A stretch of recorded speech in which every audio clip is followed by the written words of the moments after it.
What is going on, everybody? Welcome to the 2023 No BS Internet Marketing Plan for restoration and cleaning contractors on how to maximize your leads and sales from the web. It sounded pretty weird, 2023. It seems like 2022 just flew by, which is, I guess, pretty normal for the last few years. It just seems like this year has been the longest month of my life. Anyways, I want to welcome you guys to this webinar. Hopefully you guys get a lot out of this. I'm really excited to present some of the information of the ups and downs of 2022 and what you need to do to get more leads and sales from the web. Now, there's a good chance that if you're listening to this, either live on YouTube or LinkedIn, or you're listening to us on one of the streaming platforms, that you own or operate a restoration or a cleaning company, and you're here to get serious about maximizing your lead flow in 2023. So I want to welcome you guys. There's going to be replays of this available, so don't worry if you can't make the whole thing. Sometimes I go a little long, but that's okay. There's a lot of information to unpack here. Now, before we get started, I want to talk a little bit about what we're going to cover. So one of the things I like to do, if you've ever followed along or watched any of my webinars in the past, is I like to set goals. And goals are really important to make sure that you're hitting your targets. But more important than that, if you've listened in the past, your processes and your systems have to be in place and functioning properly for you to hit those goals. You got to look at it like a football team or a basketball team. Every team has a goal of scoring more points than the next person. But if they spent the whole entire game staring at the scoreboard, they probably wouldn't score so many points. So goals are great, but we need to make sure that we have the processes and your systems in place properly to make sure that you achieve those goals. All right. We're going to walk through some fundamentals of marketing your restoration business. There's a lot of misinformation out there. There are a lot of companies out there that do things a little bit differently than everybody else. So hopefully today you'll be able to walk away with some information to either empower you to do the right thing and take the right steps moving forward in 2023, or at least be able to hold some people accountable if you're using an outside vendor for any of this marketing. And then we're going to look at the big picture and how all this stuff ties together, on how you need to be operating and what you need to be concentrating on and spending your investment on in marketing to make sure that you're maximizing your visibility online. All right. Little housekeeping first. If you are watching live, hello. Make sure you shut off your phone, close out any other browser tabs, because if you're a restoration or cleaning contractor and you want to get serious about getting more leads, then you don't want to have any distractions out there. We want to make sure that you're tuned in, you're taking notes, because there is a lot of information here and we don't want anything to be missed. But if you need to, check scores, go on Twitter, Facebook, whatever, you can check the replay out. That's just the caveat. But I would prefer that you're here and you're present and you're in the moment with us if you're serious about this. And also if you're driving, don't worry about taking notes if you're just listening in on the podcast. All right. And then for anybody that's tuning in, like we like to do, we've put together an internet marketing checklist that we built here just for restoration and cleaning contractors. And that's a free download. If you stay till the end, we will share a link with all of our posts and everything with this. So don't worry if you miss it towards the end. This is a comprehensive checklist. It's not the end all be all, but this checklist will at least get you to understand if you're on the right track and if you may be missing some things or if there's some gaps in your marketing plan that are actually hurting your online visibility. Okay. All right. Who am I? I ask myself that quite often looking in a mirror, but if you don't know who I am, my name is Benjamin Riccardi. I founded Ironclad Restoration Marketing. We are a restoration industry-specific marketing company. We work with water, fire, mold remediators, cleaning contractors, indoor air quality contractors, public adjusters to help them maximize their leads and sales from online. I recently published my second book for digital marketing for restoration contractors, titled The No BS Guide to Internet Marketing for Restoration Contractors. You can get that on Amazon. This book is literally the Bible of how you get to win online. This is everything that we do for our clients to help them maximize their lead flow. Caveat is, I published this new edition last January 22. And I think within 2 weeks, there was like 15 algorithm updates. So there may be a little BS in there, but it's generally a good guideline for you to be able to just make sure that you're doing the right things, because there is a lot of noise out there. There's always a new software. There's always a new plugin or something you can do, or a salesperson blowing you up. But there are fundamental things that you need to be doing before you worry about any of those new shiny new objects. All right.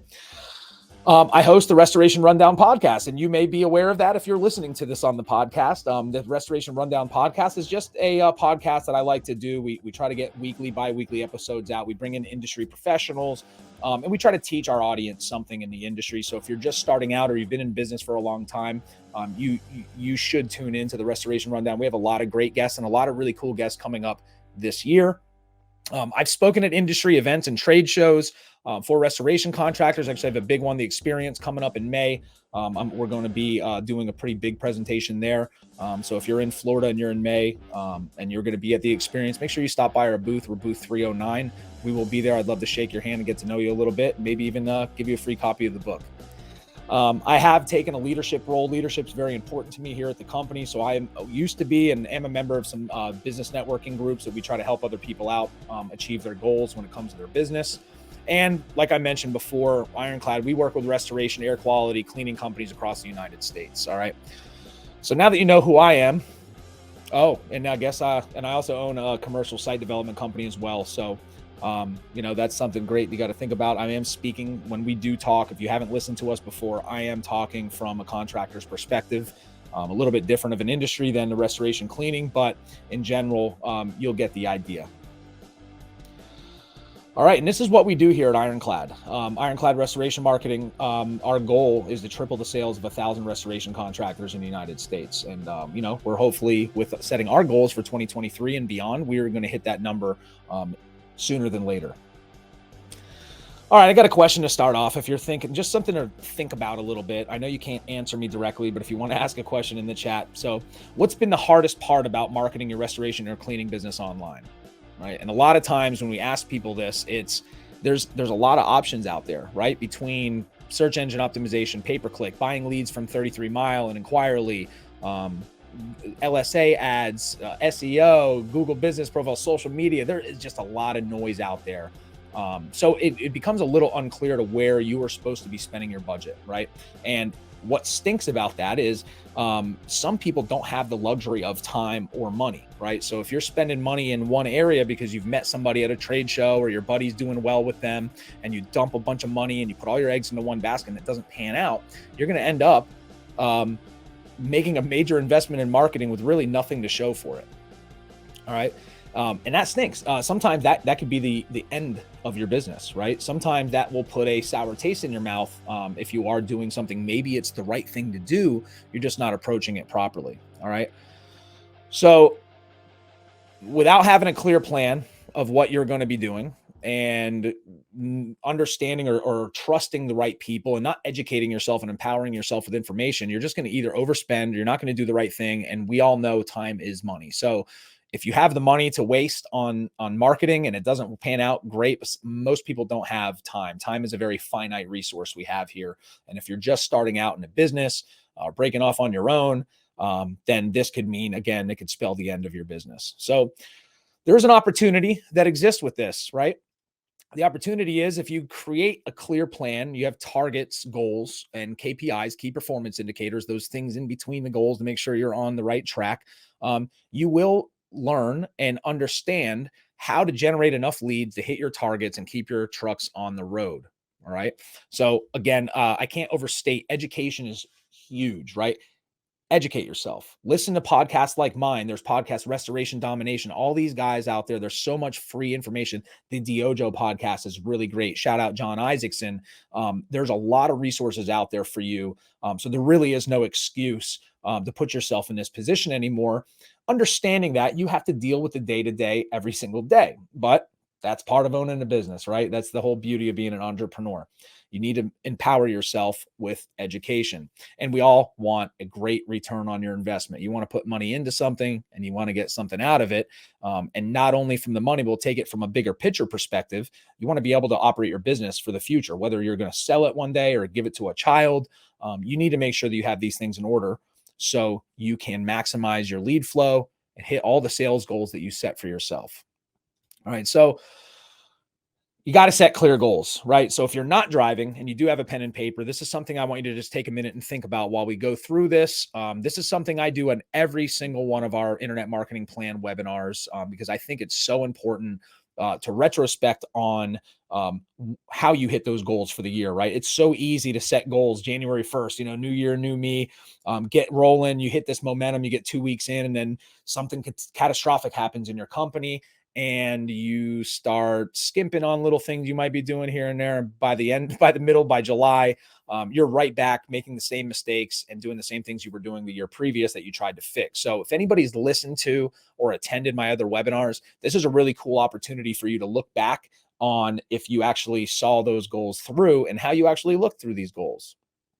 Because clear goals, as we all know, is wind in your sails. You have a goal, you have a mission, you have systems in place to do that. There's not a whole lot that can derail you outside of yourself, right? No matter what the day-to-day is, no matter what the processes you're dealing with, you should be able to make this happen. And one thing I also like to do, if this is not your first time coming to this webinar, I love this Harvard study that they put out there in 1979 of their graduating class, right? They basically interviewed everybody and asked them about their goals, right?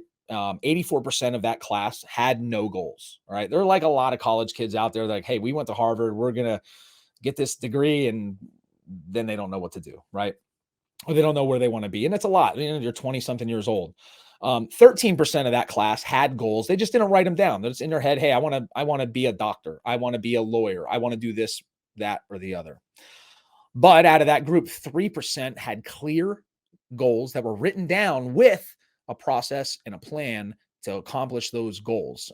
And lo and behold, the 13% of the class who had goals were earning double what the 84% who didn't have goals were, right? That's awesome. Just for having that goal, just for having that little score in their head that they want to get to, they were earning on a double the salary of the 84%. But even bigger than that, the 3% who had the goals written down, they had a plan ready in place to take action. They had KPIs. They had an idea of what they were going to do. Were earning on average 10 times more than all the 84 and 13% put together. So if me rambling about goals wasn't enough before this would be something that's super tangible that you can take away and say, all right, you've talked me into it. Let's set some goals up. All right. So think about this for a second. What are your goals for 2023? And let's take it a little step further. Don't just say, hey, I want more leads. Well, you got to have a plan. Everybody wants more money. So you need to take it and you need to extract all the information out of that goal as possible and break it down into how you're going to get there. Take that boulder of making money and growing your business and break it down into chunks so it's easily digestible, right? So let's think about goals for a minute. Write them down.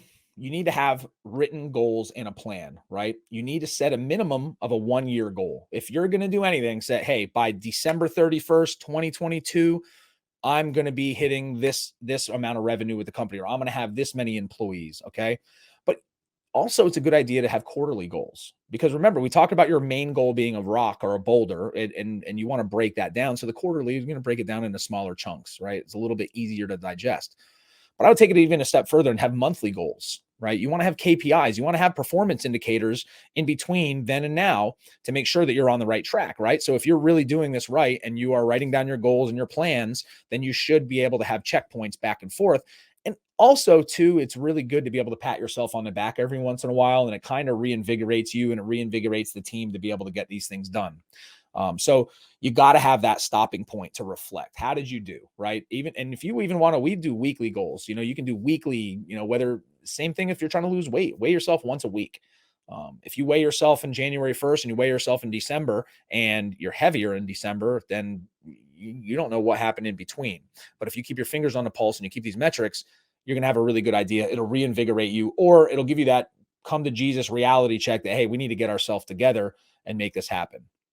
All right. And just remember, for the purposes of this webinar, your website is what is going to exist to help fulfill your business goals right now when it comes to digital marketing. Okay. So what have you written down? What's your revenue target? You want 1 million, 5 million, then you're going to have to take it a step further and break that down. How much does that equate to monthly? How many jobs is that going to require weekly, monthly, yearly? So if you want $1 million in sales and your net job value is $5,000, you need to do plus or minus 17 jobs a month. Then you have to look at your conversion rates for your sales, whether it's online or just, your outside sales or relationships, and see All right, well, we're closing 50% of our sales. Our website's closing 50% of the leads that come in. That means you got to have 34 phone calls minimum a month to really hit that goal of $1 million in sales. Okay. And that's just, those are just numbers I'm throwing out there. You're going to know exactly what your numbers are. So while you're putting these goals together after the webinar, because we're getting ready to dive into some pretty cool stuff, think about things like your close rate on your calls. All right. And really more so because of the purposes of this webinar, think about your website conversion rates, right? If you're using an outside vendor, an SEO company, or you're doing it yourself, and you're looking at things like the amount of organic traffic that's coming into the website. And let's say you get 50 organic sessions in 1 month. Well, how many phone calls out of the jobs that you did that month came from that, right? So if you don't know and you're not asking, you're never going to know this answer. But if you do know and you've got a good idea, you need to understand what your close rate is. And we're going to talk about this a little bit more when we get into the digital marketing side, because a lot of people try to put the Band-Aid on when their close rate sucks. What they're immediately do is they come hammer their SEO company or they hammer their marketing guy, and they want more traffic. We need more traffic. We need to increase that volume. Well, wouldn't it be better if you just increased your close rate? Wouldn't it be better if you increased your conversion rate? So now you could take that same 50 people that visited your website, and instead of one of them calling you, maybe you can get 10 of them to call you. You're going to be hitting your goals a lot quicker that way. And once you get to a point where you're converting a little bit better, then you can talk about increasing traffic. But typically, it's going to be relative to your conversion rates, meaning you are going to have to expand your company to be able to handle that kind of volume. Okay.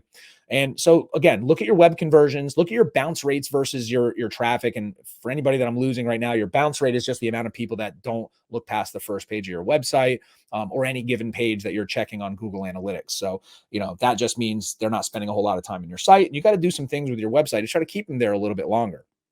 All right. Are you having issues getting paid? Right. That's some things internally with the process you have to think about when you're thinking about your goals. And there's a ton of information again about this stuff.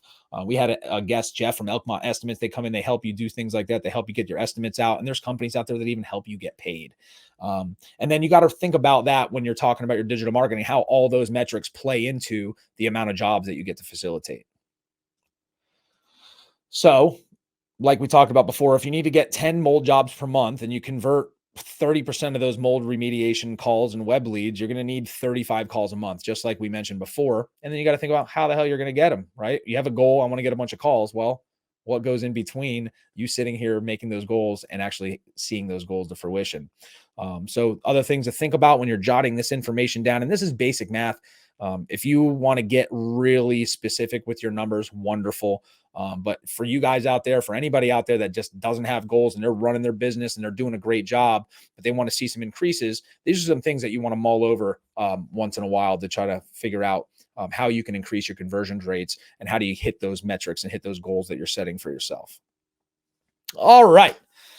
So the goals are out of the way. Hopefully you've gotten some things written down. You got a little clarity on where you want to be this year and beyond. And I want to introduce you to something called the Ironclad Restoration Marketing Digital Omnipresence Method for the maximum flow of leads for your restoration business. We talked just a minute ago of how we are going to realize those goals, right? How are we going to get to X amount of calls per month? How are we going to get to X amount of revenue at the end of the year? Well, when it comes to digital marketing, we use the omnipresence method, meaning you need to be everywhere. Your online visibility is key. In this day and age, everyone is online searching out products or services. Everyone's online building their brands.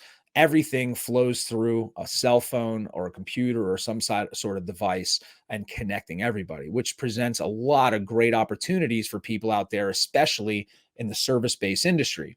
So when you're looking at the omnipresence method, the bigger picture of that is you just don't want to put all your eggs in one basket. So if you are somebody that's run a business and you all have only ever done Facebook ads and you killed it, COVID came, Facebook ads were going off the chain outside of the AI shutting people's accounts down for nothing. But Facebook ads might have worked for you then. Well, there was a day, I think it was 2021 or might have been 2020, that Facebook went down, which included Instagram. All right, well, then where are you at?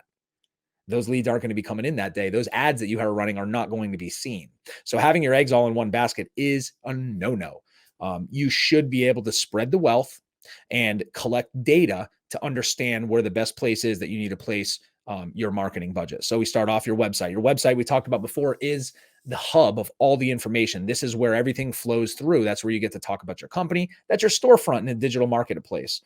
You want to dominate on the first page of Google via SEO, pay-per-click, LSA ads, and the map section with your Google business profile.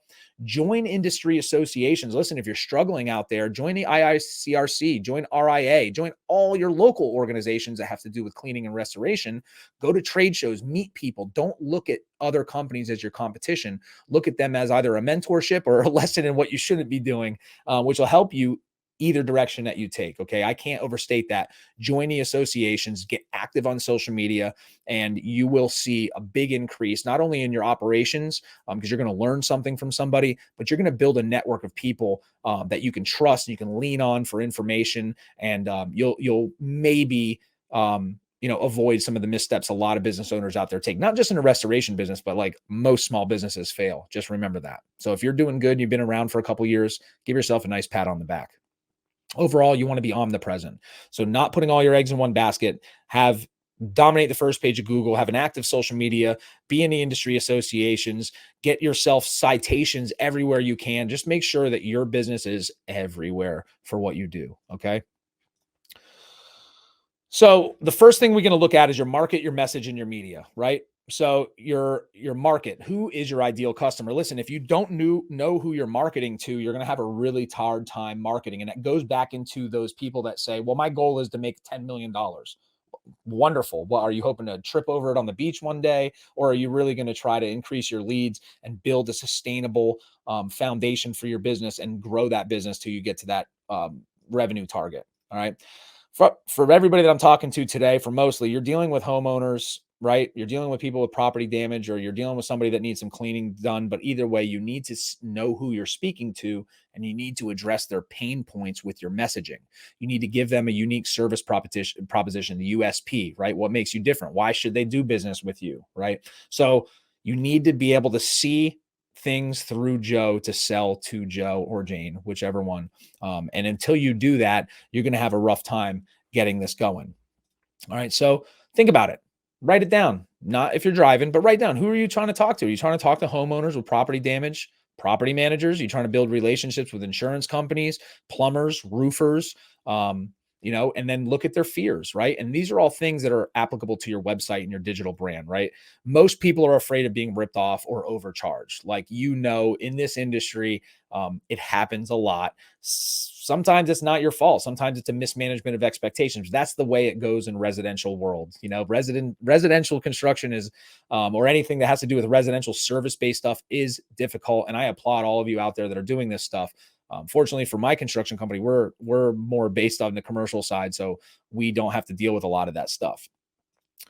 A lot of people are afraid of having their home damaged more by having crappy work being done, right? That's normal. Everybody would feel that way.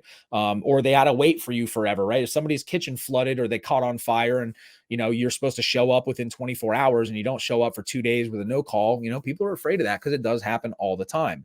Or just being inconvenienced in general. If you don't have good systems and onboarding processes, you are going to turn a lot of people away. And guess what? You're probably going to get bad reviews, and you're probably going to get really bad word of mouth referrals, right? So it's not going to do you any favor. So now that you know who your target audience is, your target demographic, you need to craft a message, right? You need a message that's going to address those fears and show them that you're here to help them, right? So why should someone choose to do business with you versus your competition? Now, this isn't an opportunity for you to crap on your competition. I know it's easy to do, but this is more of an introspective thing where you got to think about it. Why are you better? And does your website and all of your media reflect that? Okay. Do you have a 5-star rating on Google? That's really difficult to have, right? That's why Google weighs the reviews so heavily on your ranking factors, is because it's next to impossible to make everybody happy unless you are doing something nefarious, which I guarantee you will get caught on Google eventually if you're getting fake reviews and whatnot. Are you IICRC certified? Are you showing them that you're serious about your business? You have certified technicians, fully insured. Do you offer 24/7 emergency service? All those things are ways that you can show that you're better than the competition without crapping on your competition, right? So you want to think about some benefits that you offer that your target customer is going to resonate with. So if you're writing this stuff down, remember, we're trying to find something that is a message that's going to resonate with your target demographic, and then put that onto the next step, which is your media. How are you going to show that information to them? And for the purposes of today, it's going to be your website and your digital brand. Okay. Now, I said before, your website is your media hub. You got to remember, first impressions last. You need a professional looking website with the right messaging, optimized properly, to make sure that you're ranking well, and everything that has to do with your business and trying to do your outbound sales is flowing through, right? So everything starts with your website.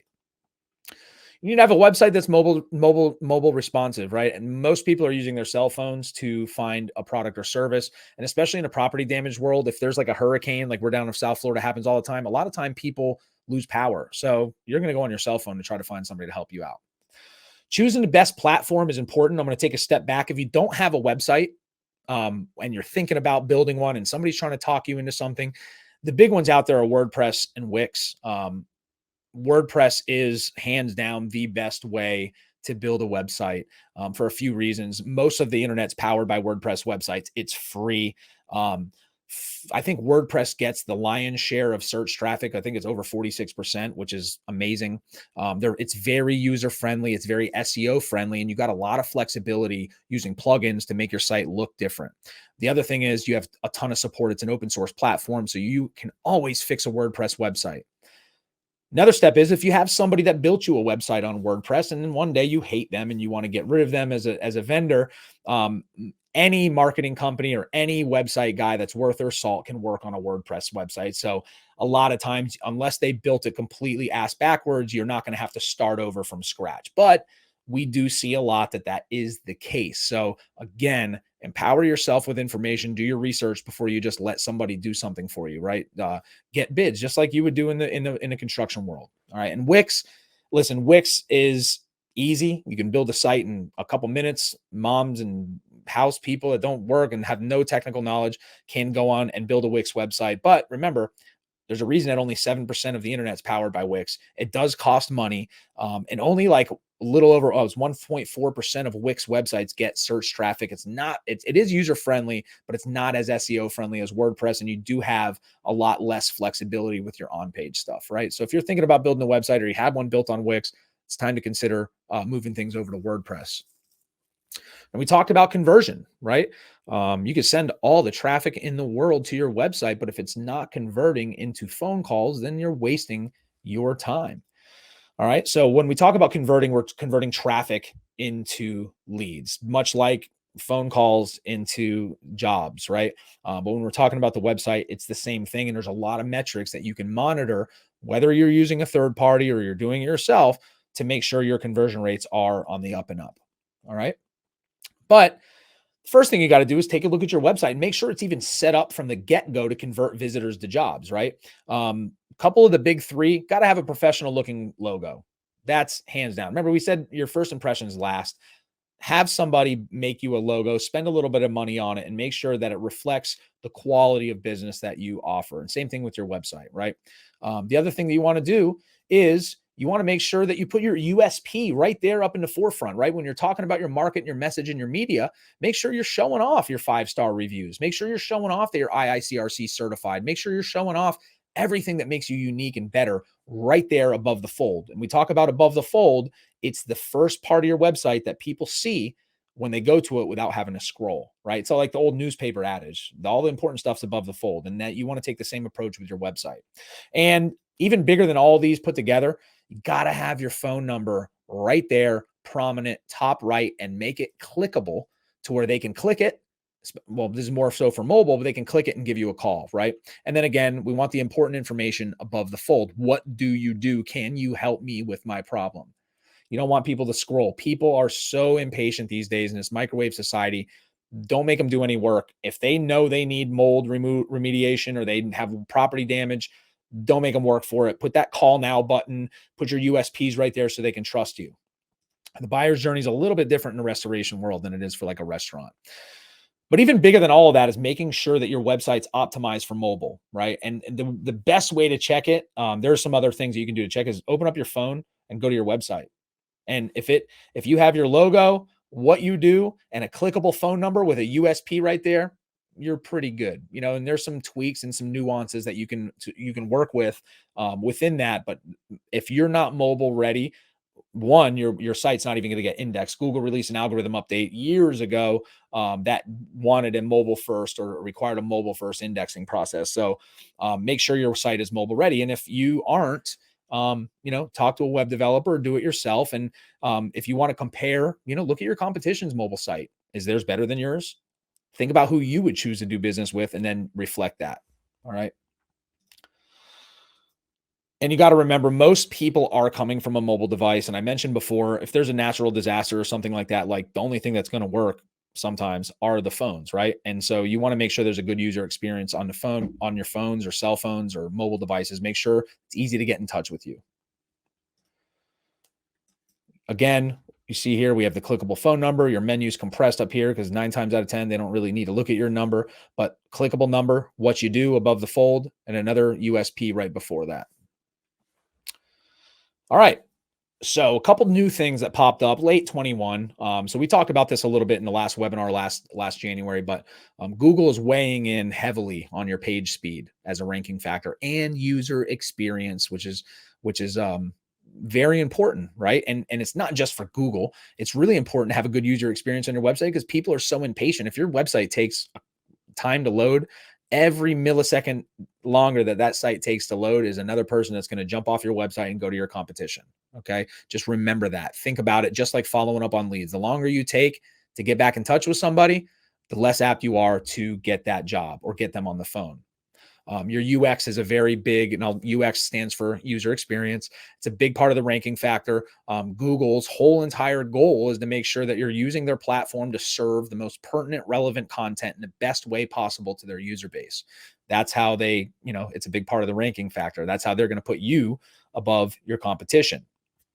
So got to make sure your website clearly states what you did. The conversion, the conversion stuff that we talked about before, phone number, professional logo, professional website in general, mobile responsive are all great things with UX. Again, there's a lot of nuances in there. You want to make sure that you have a caching policy, make sure your images aren't too big and it's taking forever to load your website, and make sure that you have a good hosting company that you're working with, right? You don't want to pay for some crappy hosting that's just going to be, you've done and killed yourself making your website as fast as you can and your hosting company is lagging, right? That's going to hurt business. And you can check your website. If you're watching this live, you can head over after the webinar. You can go to pagespeed.web.dev.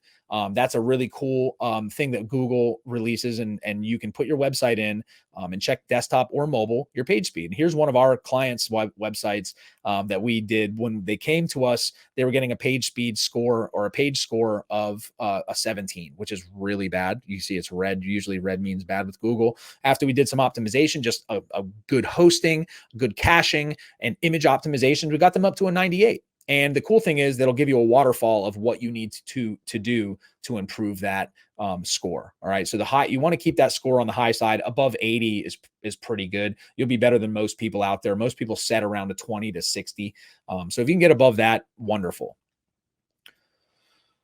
Now, you got to remember, I said this in the beginning, your conversion rate is more important than how much traffic you're getting.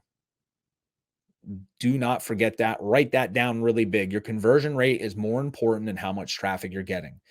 If you're getting 50 people a month and you're only getting one call to your website, the answer is not to increase to 100 people a month to get 2 calls. It's how do we capitalize on those 50 people to get more calls out of that 50? Then you increase traffic as relative to your conversion rate. Okay. And just make sure your website's set up to convert, and conversion rates and everything like it. It's very intuitive. Every site and every location is going to be different.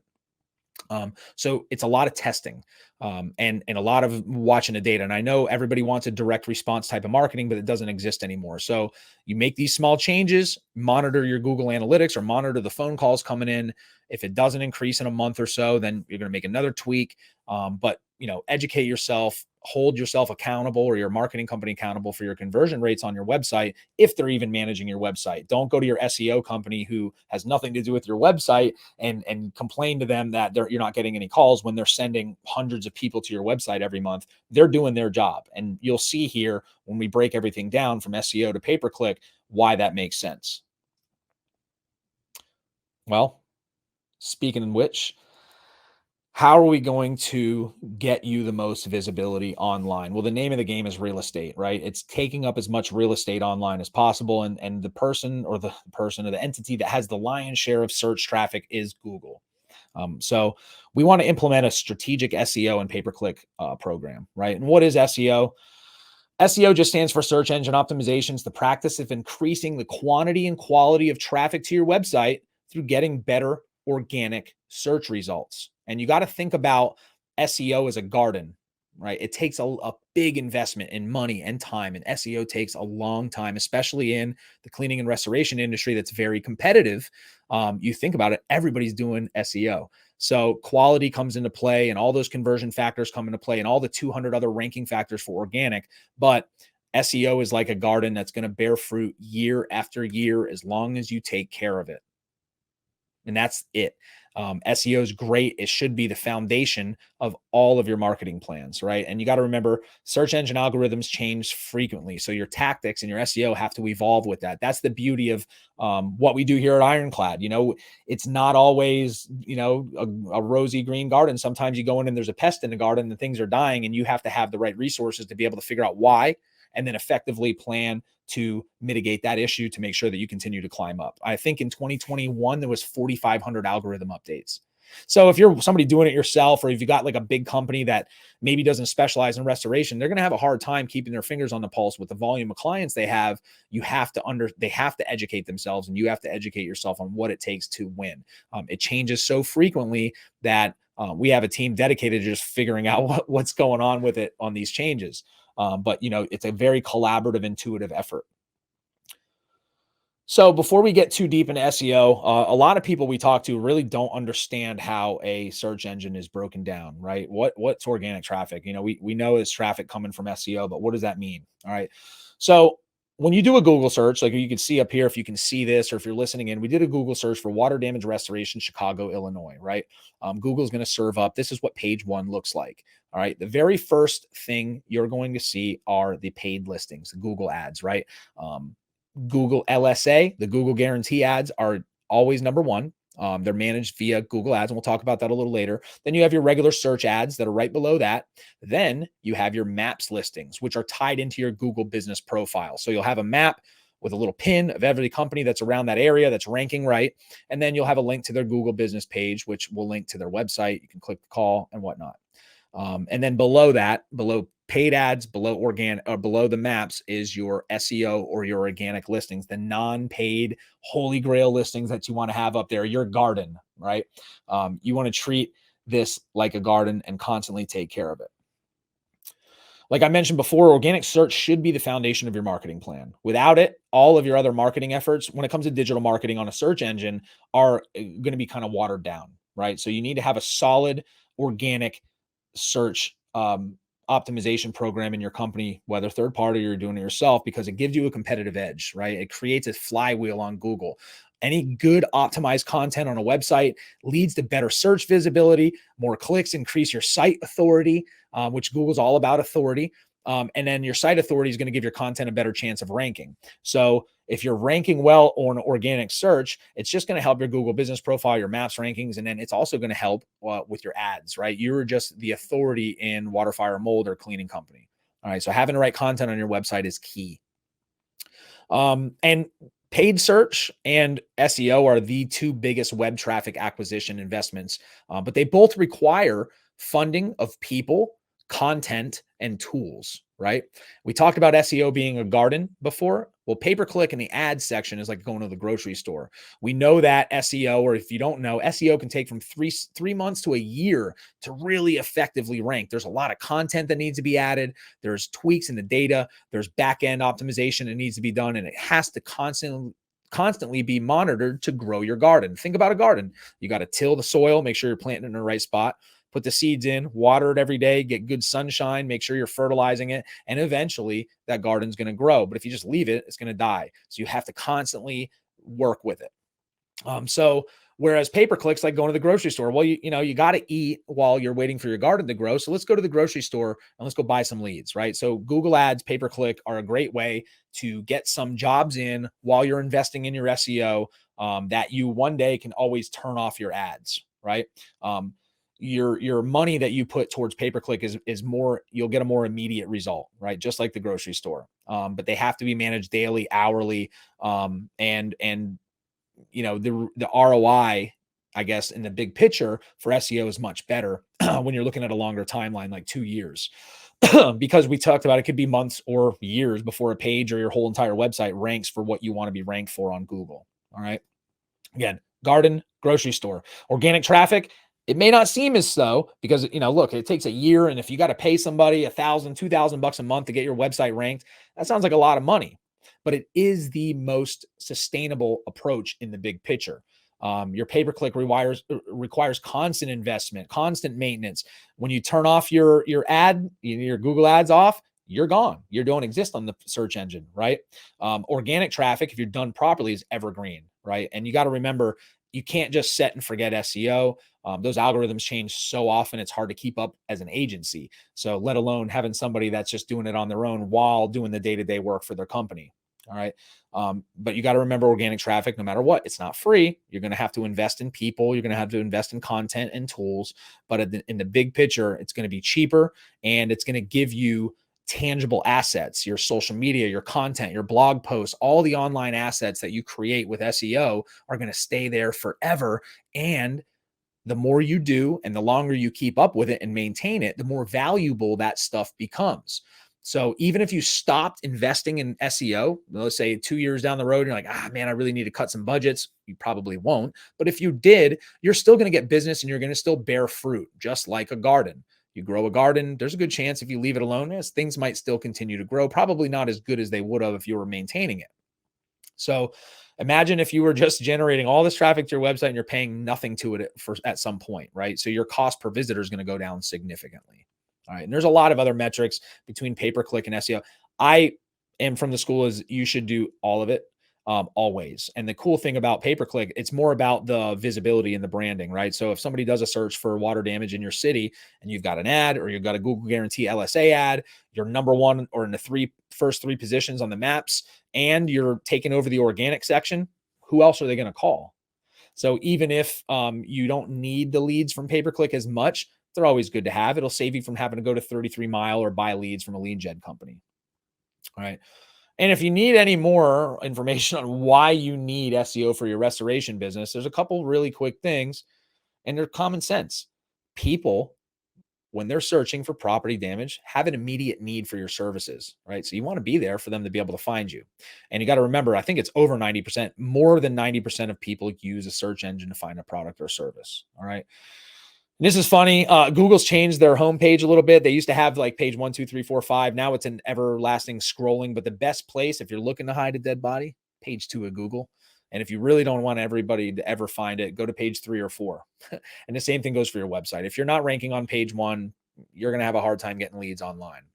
One thing with SEO, don't let anybody ever guarantee you rankings. Don't ever let anybody guarantee you anything with SEO. It's impossible.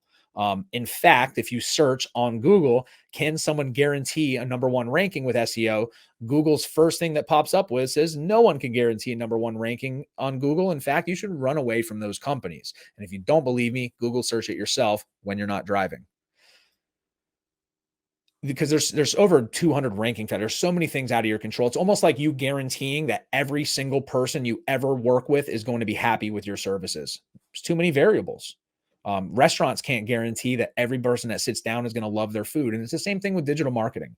We don't have any control. All we can do as an agency is use the best practices, educate ourselves on the algorithm updates and what's going to work, look at data, and make changes that are intuitive and relative to that to hopefully increase your visibility, right?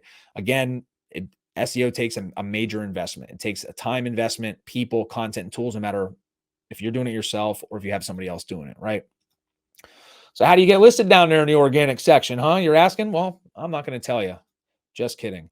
we're going to talk very briefly a little bit about how you can, more of a checklist of how to get listed in the organic session, what Google's looking for, right? You want to keep Google or the search engines happy. I keep talking about Google. Maybe some of you guys use Bing or Ask Jeeves or whatever, any of the other browsers, DuckDuckGo. Google set the gold standard for search a long time ago. So there's a really good chance, and they own 99% of the share of online search, right? So if you're worried too much about Bing or DuckDuckGo or any of those other search engines, don't. Google's standard for search typically trickles down to those other search engines as well. You may not have the same exact rankings as you do on Google as these other guys, but you will be ranking pretty healthily on those platforms. But just remember, it doesn't matter what you think about Google. It doesn't really matter. It's your demographic, your target audience is going to be probably using Google to find you. All right. So the first things first, you got to have a website. You got to have an optimized website with the right content. Content is king when it comes to SEO. You got to have who you are, what you do, where you do it at, and everything in between. You got to be creating backlinks and citations. That just means a link. And we'll talk about this, that is on another website that links back to your website and vice versa. You got to have a really good user experience and good page speed, and you got to have mobile first design. All right. User experience is a big factor. Your good content, helpful content was a big update last year. Google's helpful content update. A lot of people used to just use these plugins, especially in the restoration industry. Buy these plugins and software would just spit out content. Well, Google's trying to get rid of this AI generated content. So you'll get better rankings. You need to have backlinks. Your page speed, remember, is a factor. That has to do with your hosting. We use HXC hosting. They built us out a custom SEO hosting package that's just their servers super optimized, cached. It's great, and we see really good results from it. But there's a lot of great companies out there. Just make sure that you do a little due diligence and learn a little bit about hosting before you just buy anything. Don't skimp out on your hosting. Don't like, oh wow, that's $299 a month. Make sure you're understanding what you're doing. You'd rather spend $25 a month and actually get results versus $299 a month just to be there and check that box that your website's hosted. Optimize your website for speed. There's plenty of plugins out there that do that. An effective caching policy, and minimizing your images and making sure you're not over bloating your website and making it slow is important. All right. So you got to have an optimized homepage, right? Optimized means from a back end perspective, how Google reads your website, you have to have it properly coded and titled so they know where to put you. Your value proposition, your USP, what makes you different, needs to be above the fold. And a big one a lot of people miss out on are having a separate page for every one of the services that you offer that you want to be ranked for. And they got to have at least 500 words of keyword rich content that's helpful and informative as to that service. A good way to check is go do a Google search in your area. Whoever the top 2 ranked companies in the organic section, look at their service pages and look at those ranked pages and do a word count, how many words, and read their content. And you'll see that Google's really given preferential treatment to those people that take the time to put enough content out there to teach their audience. And you got to have the proper on-page optimization. Same thing we talked about before. H1 header tags, your metadata, your meta descriptions. These are all the ways Google reads your site in order to properly file you of the, in the library that is Google. All right. Remember, 500 words at least per page. You should be utilizing blogs for long tail keywords. Again, we talk about this helpful content update that Google did. We've always been doing blogs, but I think they're going to become, and they are becoming way more prevalent for the long tail keywords, right? Teach somebody something. What do I do if I find mold in my house? Can I remove mold myself? Just think of some topics, think of some frequently asked questions that you always get. And then put that content on your website so you're the authority on that information if somebody searches for it. We like to utilize city landing pages, right? So if you're based in Dallas, Texas, or you're in West Palm Beach, Florida, like we are, and within West Palm Beach, there's 20 different little sub cities. Have content like that on your website. So West Palm Beach, Lake Worth, Florida cleaning company, you want to have all that content on your website. Again, keyword rich and optimized. And using the right keywords is pretty important, right? Use things that people would normally talk about in your industry. We actually have, if you go to our website, we've got I'm pretty sure we have a free keyword list for the water damage. So you can at least see where you're at, and make sure you have that stuff on your website. So we talked about the nerdy stuff, the back end stuff, how Google reads your website. And I'm going to walk you through it real quick. Oop, sorry, I switched slides there. So I'm going to walk you through it real quick. You got to make sure you have the proper title, header, and meta tags. You want to use a mix of internal and external links inside the website. So link within your own website and then out from your website to things like your social media and your Google business profile. Remember, this is going to be pretty technical, but if you're using a WordPress website, there's a multitude of SEO plugins that'll automatically kind of get this. It makes it really easy for you to set it up. All right.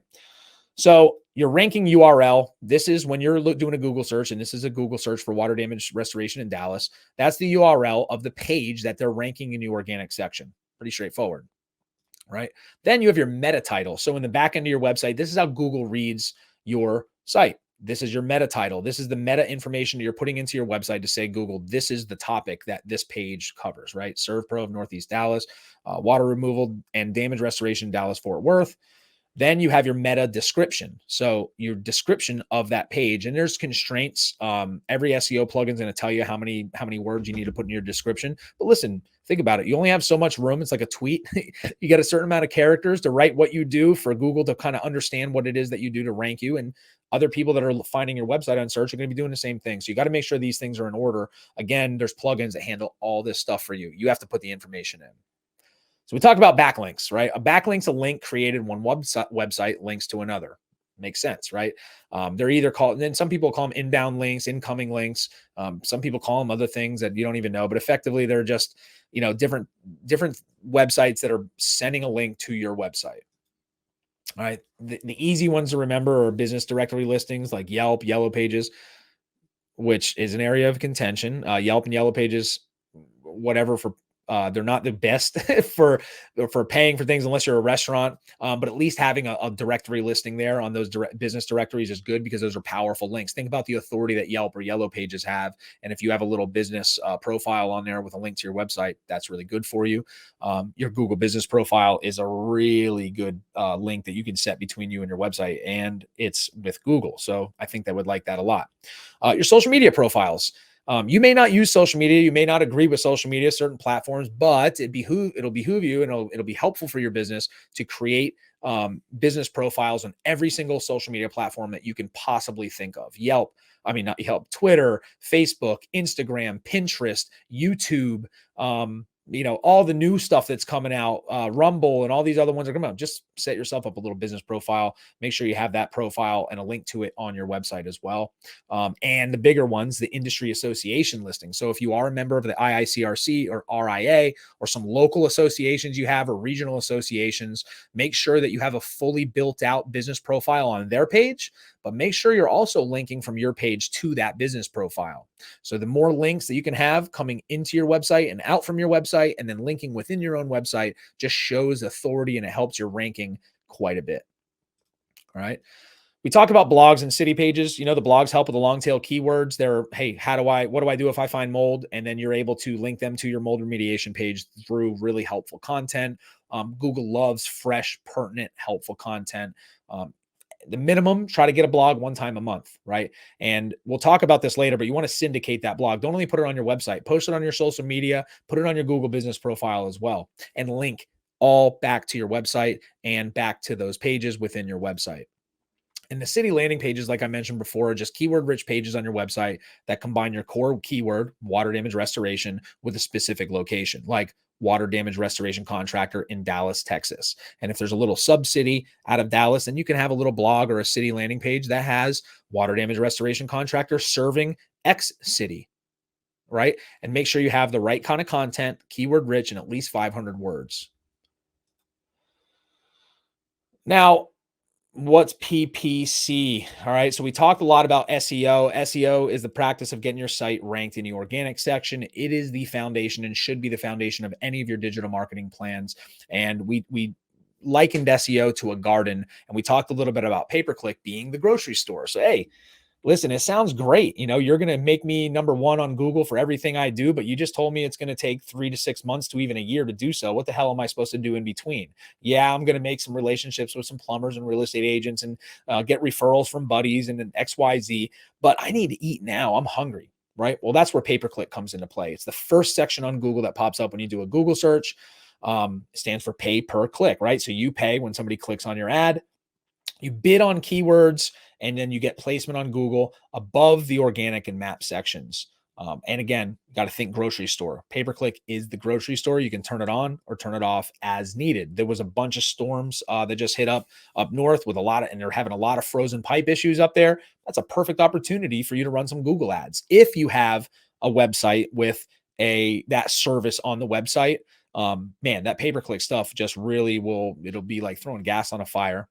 You can still run ads without it. You still need landing pages and whatnot, but that's a great example. We have hurricanes down in Florida. We get a big major storm. A lot of our clients will turn on their Google ads for a few weeks, get enough jobs, and then they shut them off, save that budget for something else. We did it in Louisiana a couple of years ago, and one of our clients did $6 million in a week and then shut off their Google ads. They were good, right? So that's a great problem to have. They went right to the grocery store and loaded up. Again, it's above the organic section. It's something you should do. Now, there's another thing that was in beta for quite a while, but it's now quite common. I'm sure you've seen it, are the LSA, local service ads, right? And the difference between local service ads and pay-per-click we'll go over, but they just help you connect with people who search on Google for the services you offer. So pay-per-click, like I mentioned, your ads there, they click on it, you get charged. You have an ad budget. Well, LSA only pay if somebody calls you. You pay, so it's almost more of it's a pay per lead, right? So you're only charged when a prospective customer contacts you from that ad. Now, there's quite an extensive process that goes into setting yourself up and getting that Google guarantee. If you've ever done it, you understand what I'm talking about. You need to set up they want your licenses, proof of insurance. They do a background check on you. They just looking at criminal history. I mean, literally everything. They're vetting you out. Google is doing the work for your clients that are going to hire you, right? You have to have a minimum of 3 reviews to even get approved for LSA, right? So they're really stringent on who they allow in this section. It is the first section you see. So it's a very valuable place to be. It's like having the biggest billboard on 95 next to where everybody gets on in one of the major exits. All right.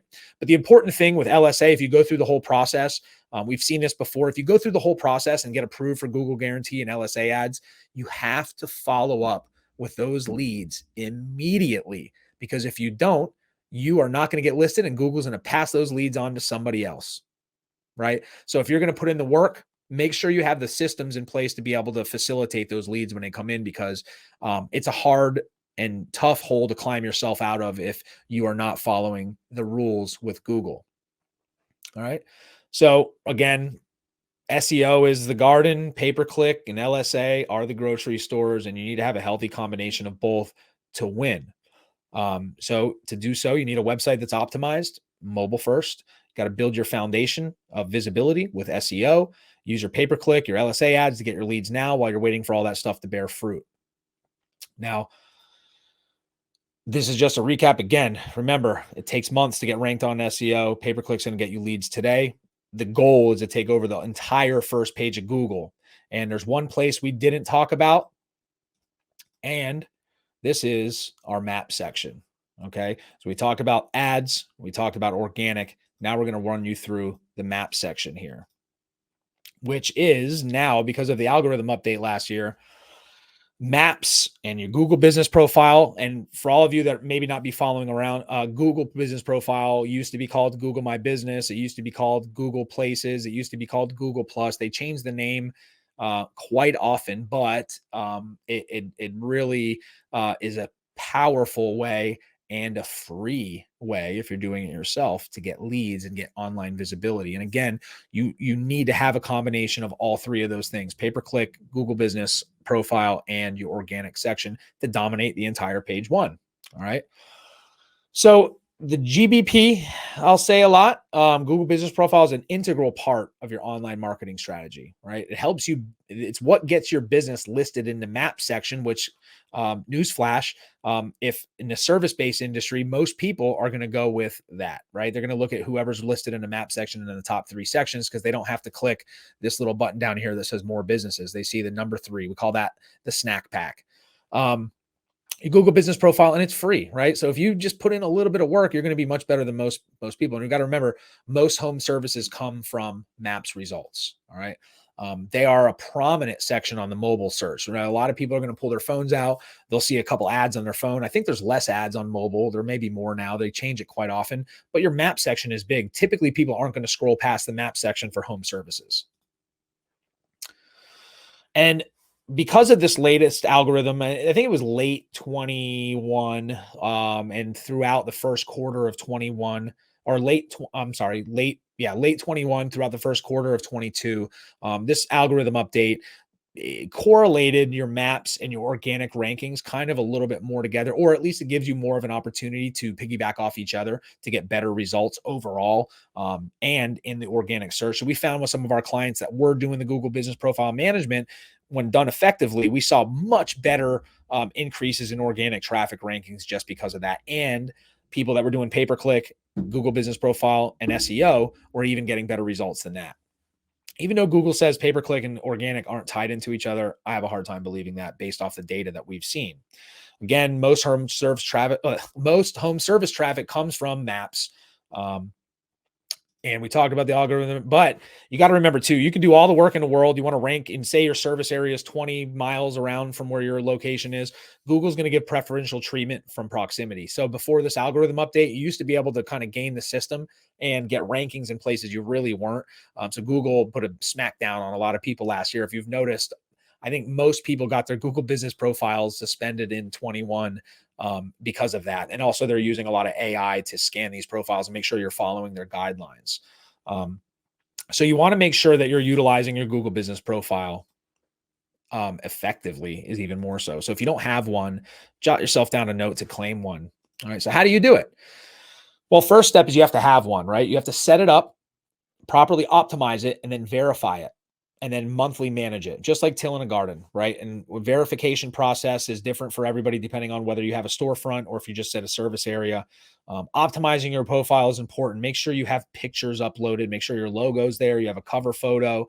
I like to do all of these things and optimize the profile completely before we even try to verify the account with Google, because it's a pain in the butt to get shut down. We were finding a lot of new profiles last year when they weren't built out and we went to verify them. We'd get the postcard in the mail, we'd put the code in from Google, and boom, they'd suspend the account, and we'd have to go through a very lengthy and comprehensive appeal process to get these profiles reinstated. All right. So make sure you're optimizing your profile, and that means filling out the right phone number, right address or service area, the right services, putting photos of your storefront, putting photos of your vehicle, putting photos before and after of jobs. All that stuff helps. And then there's an option on there, which is really cool, to enable call tracking and messaging. So Google even allows you to track the calls that come from your Google business profile, and customers can message you directly. We have a ton of clients that we manage that some people don't want to pick up the phone and call, and they're maybe have anxiety about getting sold something, and they'll shoot a message to be a little bit more passive with it. And we see it come in a lot more so with water and mold stuff. But in the cleaning world as well. I mean, people are always using that Google messaging, and you got to make sure, just like everything else, you follow up on those leads immediately. And then the big one is making sure you're linking your Google business profile to your website, and then your website to your Google business profile. This goes along with all of your social media. Anything backlinks, remember, you want all that stuff on your website. And not because maybe people are going to click it and go look at your Facebook and stuff, but it just creates a really nice backlink for you. Reviews, you got to get them, you got to manage them, you got to respond to them, good, bad, or indifferent. And then you got to get your NAP in order, post and add photos, share updates. So Google has a really cool thing they released in the last couple of years where you are able to actually utilize it like a social media platform, add updates, add photos, add blog posts, add helpful information for people. And it really builds out this really robust profile about your business. All right. And then make sure you're linking that stuff to your website. Again, an extra backlink, right? And I mentioned NAP. You got to get your NAP in order. Not this kind of NAP, not the NAP that we all probably wish we were doing right now. NAP stands for your name, address, and phone number. All right. And it has to be consistent. Google is going to look at your name, address, and phone number on your website when you're setting up your Google business profile, and then ongoing as they crawl these websites. So they have to be identical. If it's 123 Orange Street on your website, it has to be 123 Orange Street on your Google business profile and your social media profiles. If your phone number is, one thing on your website, your Google business profile phone number has to be there. And if you're using multiple phone numbers, Google business profiles allow you to enter multiple phone numbers in there, but you want to have the main one as a hierarchy, the one you want them to use.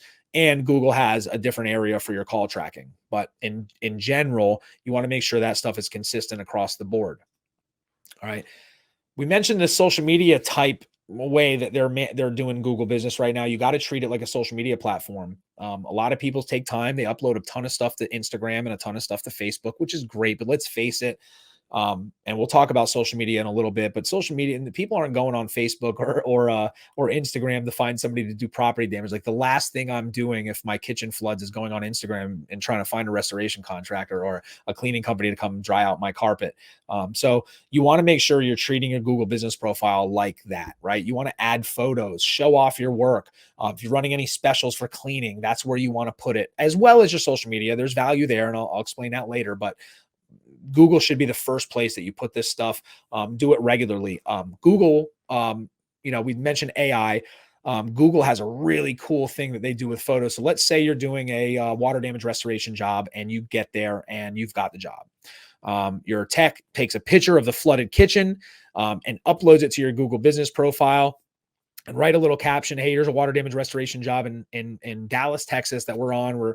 Here's the step-by-steps, what we're going to take. Visit our website or call us to learn more, or if you have any issues. Well, Google's going to take that photo, and Google's AI can actually scan that photo, tell what's in it. So water damage or a flood, use those keywords to help rank your stuff better in the organic section if your site's together. And with the caption that you wrote and the link to your website, it adds a lot of juice to your SEO foundation and gets your site to build in organic rankings. And not only that, from a conversion standpoint, if I have property damage and I find your Google business profile and then I see, wow, they're also below this in the maps and they've got an ad, and I look at that post and say, well, these guys do this work and wow, they've got great reviews. I'm going to call them, right? So it helps with conversions as well. But the big thing is, and then add your blogs. If you're paying somebody to do SEO and they're blogging, they're putting city pages, put them on your Google business profile and add a link to it. It's going to help. It's going to help with the organic rankings, and it helps with conversions. It helps with keeping you top of mind when somebody's doing a Google search. All right.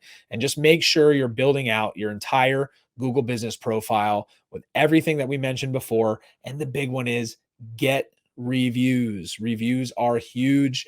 They're really hard to get, but getting consistent reviews to your business, positive reviews, are crucial. And a little review hack, have people put a picture up of what you've done in the review, right?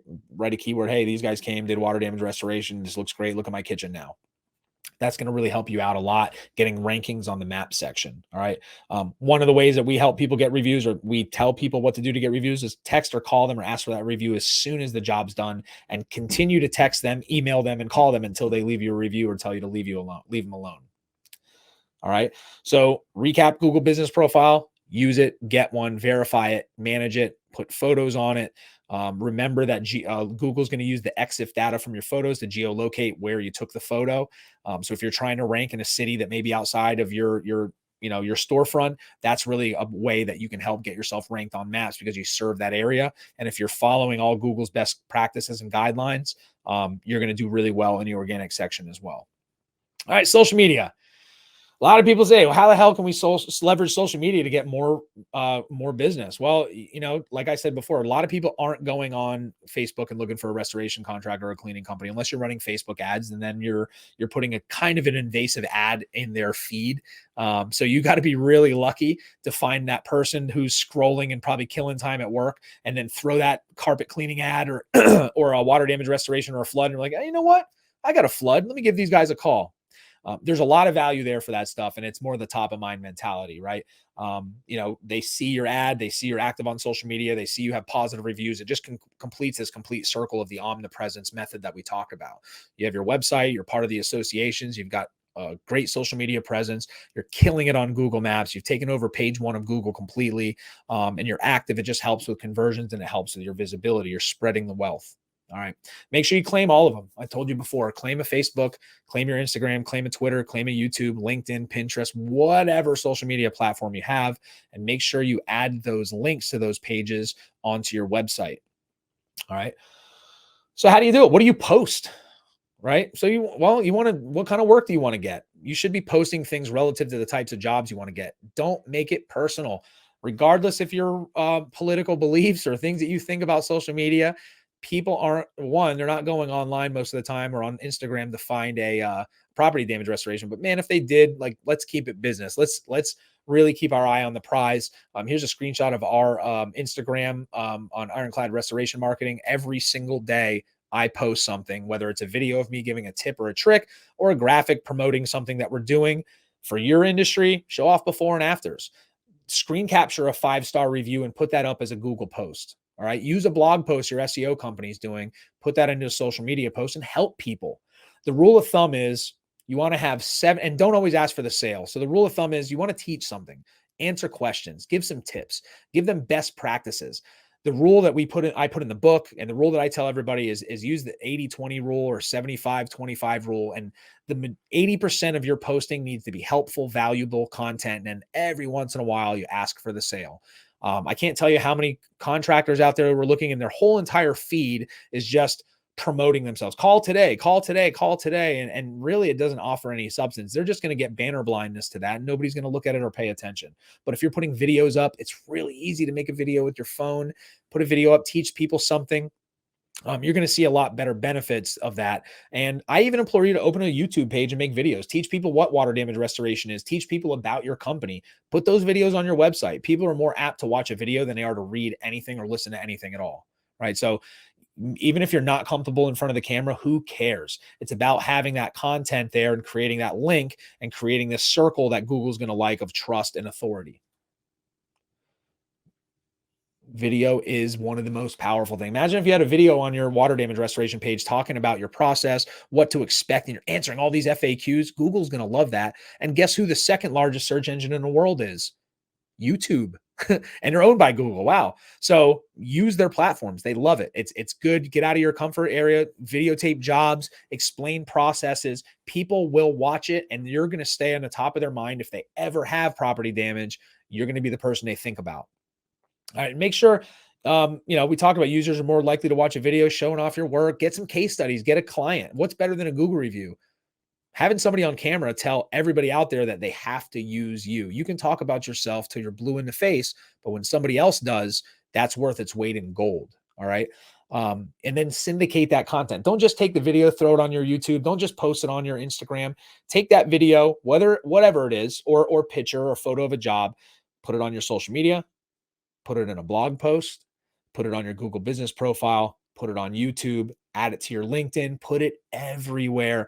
If you're going to go through the trouble of recording yourself on camera or writing a blog, then why not get the most juice out of that lemon as you possibly can and use it across all platforms, especially when we're talking about being omnipresent. Well, use up that content. There's so many things you can do. If you record a 5-minute video explaining your company and services, you can cut that up in 1,000 different ways and use it for 1,000 different things to provide value for people, right? So just don't overthink it. Hook them. Tell a story, ignite pain or pleasure, give them a solution and then a call to action at the end. Don't start off introducing yourself. That's one thing that I'm so guilty of that back in the day.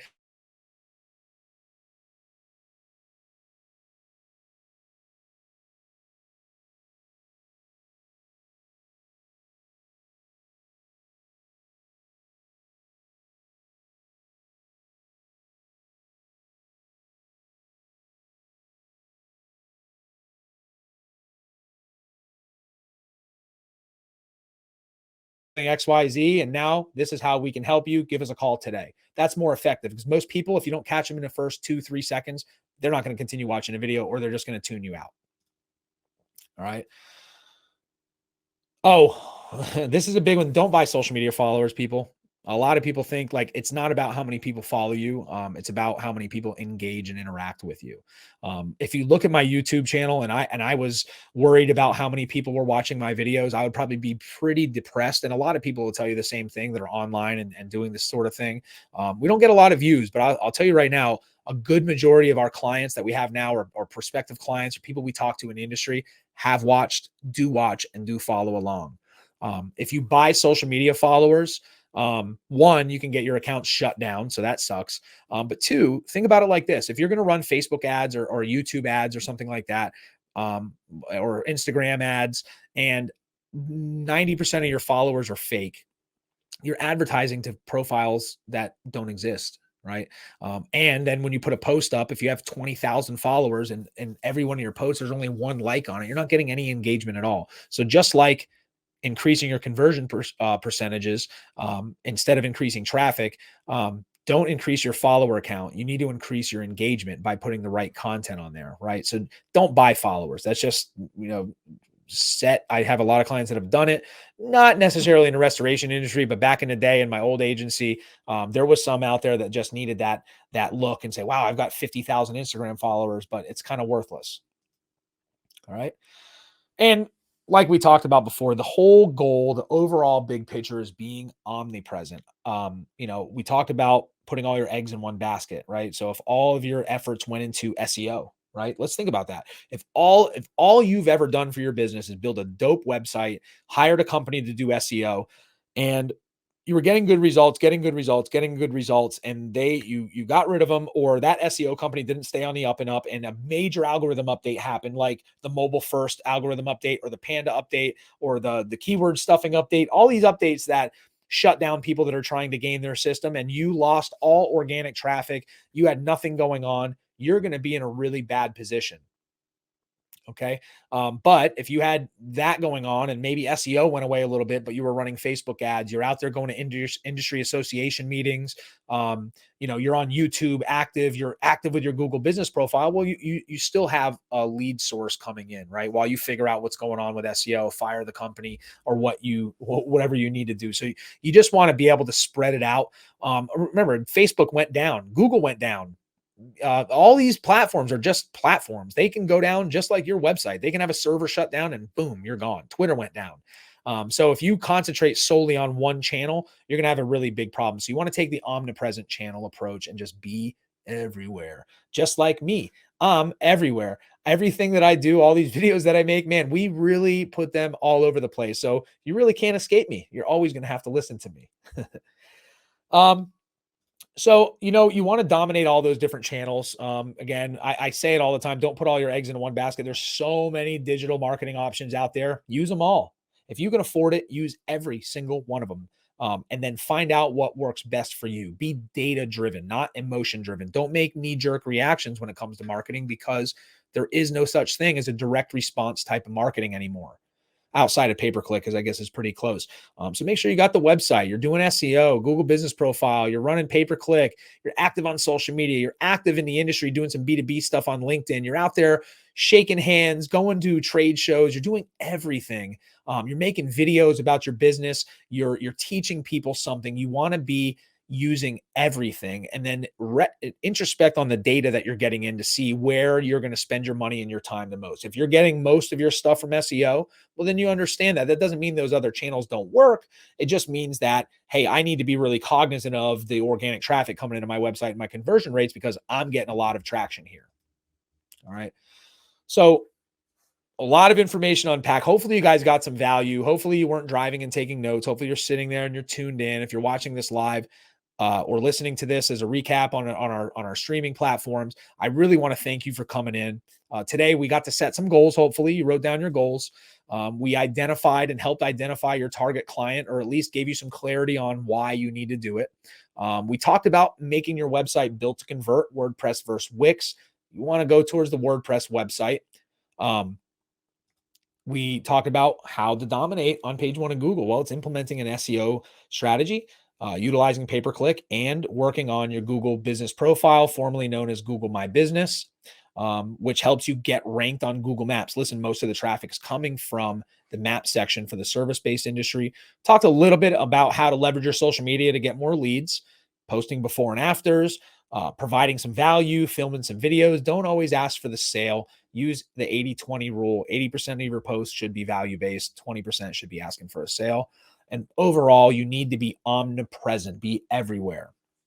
So as we're wrapping this up, I kind of want to know if you learned anything, or if I talk too fast, or anything you want to tell me on here. But hopefully you learned something. If there's anything you'd like to share, drop a comment on YouTube, on LinkedIn. Share this with somebody that may be able to get some value out of this. Ask us questions directly. I'm very accessible. If you comment on here, you comment on social media, I'm always on there. I've got a team that manages it. They're always going to get in touch with me and let me know what's going on. And we are here to help. I love doing this stuff. So I welcome any questions or any concerns you may have. If I'd said something wrong or I cursed and offended you, let me know. I'll take that into consideration with the next webinar that we do. So what are you going to do? If you are going to crush 2022, which I hopefully you did, or 2023, let me know what you're going to do in the comments, and be cognizant of that, and be cognizant of your goals and why you need to have the right systems in place to accomplish them. All right. So make sure you're following us. If you need to get in touch, we're on Spotify, Apple Podcast, Amazon Music, any streaming service with the Restoration Rundown podcast. If you want to get in touch with Ironclad Restoration Marketing, that's our website, ironcladrestorationmarketing.com/contact, Facebook, Instagram, and everywhere you get your online content, we will be. All right. And like I mentioned, if you're watching this live, here's the link to get your free marketing checklist. If you can shoot us an email, give us a call, we'll be happy to send that over. You just got to put in your email address and somebody will send you over the marketing checklist that you can download. It's a easy to follow PDF that'll help make sure that you are on the right track with all of this stuff. All right. All right. Well, that is it. Listen, I'm really, really happy that you guys got a chance to stop in. Keep in mind, follow us. Keep in mind, this stuff is going to change rapidly. But if you follow along with the key concepts that we presented in this webinar, you're going to be doing a lot better than you did last year. If you have any questions at all for me or my team, reach out to Ironclad Restoration Marketing. Tune into the Restoration Rundown podcast. We will answer a lot of those questions. Even look at old episodes from last year. We've got a really exciting 2023 coming up with some amazing guests, some really cool trade shows that we're going to be speaking at and presenting at. So until then, tune in, like, subscribe, and share. I thank you guys for checking us out today. I cannot thank you enough. Hopefully you got something out of this. Until next time, we will talk to you then.